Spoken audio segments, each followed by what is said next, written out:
Heredity and Opportunity. You are not barred from attaining greatness by heredity. No matter who or what your ancestors may have been, or how unlearned or lowly their station, the upward way is open for you.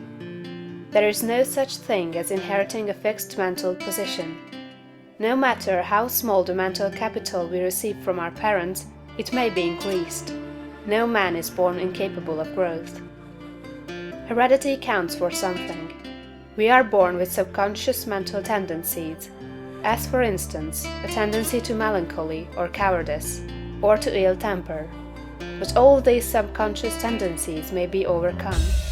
When the real man awakens and comes forth, he can throw them off very easily. Nothing of this kind need keep you down. If you have inherited undesirable mental tendencies, you can eliminate them and put desirable tendencies in their places. An inherited mental trait is a habit of thought of your father or mother impressed upon your subconscious mind. You can substitute the opposite impression by forming the opposite habit of thought.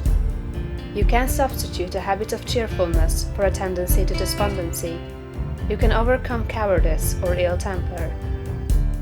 Heredity may count for something too, in an inherited conformation of the skull. There is something in phrenology, if not as much as its exponents claim.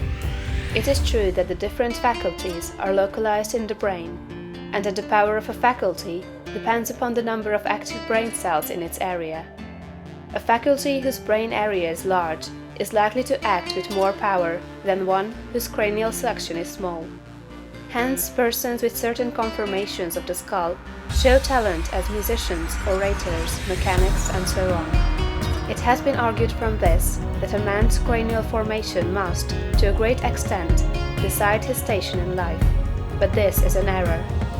It has been found that a small brain section, with many fine and active cells, gives as powerful expression to faculty as a larger brain with coarser cells.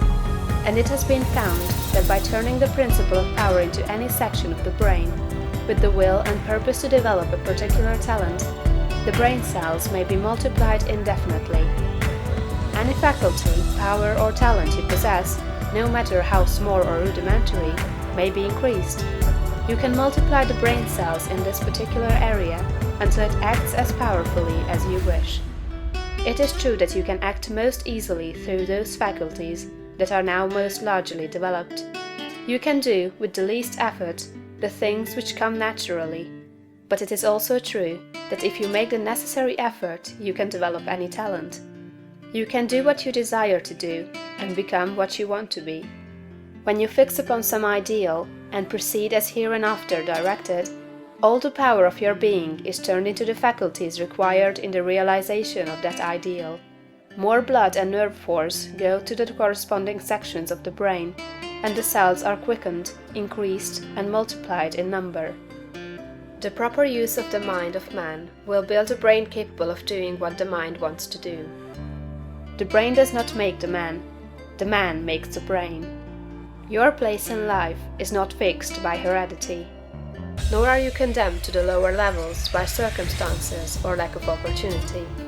The principle of power in man is sufficient for all the requirements of his soul. No possible combination of circumstances can keep him down, if he makes his personal attitude right and determines to rise. The power which formed man and purposed him for growth also controls the circumstances of society, industry, and government. And this power is never divided against itself. The power which is in you is in the things around you, and when you begin to move forward, the things will arrange themselves for your advantage, as described in later chapters of this book.